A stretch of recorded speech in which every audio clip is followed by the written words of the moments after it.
kí ni avocado ní Yoruba? Kí ló sọ? Kí ni avocado ní Yoruba? Avocado dà. Ó wà níbẹ̀. Ó wà níbí báyìí. Bẹ́ẹ̀ni. Jẹ́ kí n wò mú sókè. Mú sókè. Ó yá, kí ni avocado ní Yorùbá? Mi ò mọ̀. Ó mọ̀? Bẹ́ẹ̀ni.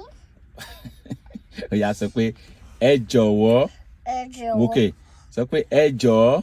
Ẹ jọ̀ọ́. Ẹ sọ. Ẹ sọ. Nǹkan tí Tí avocado jẹ́ avocado jẹ́ ní Yorùbá.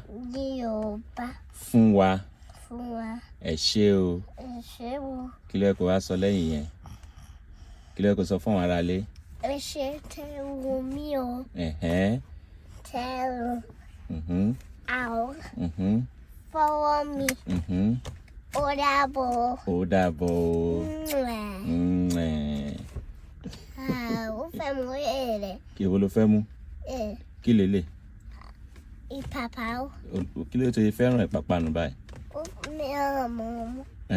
Mi ò mọ̀. Ó mọ ìdí tó ṣe fẹ́ràn ìpápánu. Ó yá, avocado yẹn dà. Tó bá ti sọ nǹkan tó jẹ́ fún wa, màá jẹ́ kó mọ̀. Ṣó ti gbọ́? Ó ti bọ̀ ẹ̀bà. Ìyá mu wá. Ẹ mú fún mi èrè.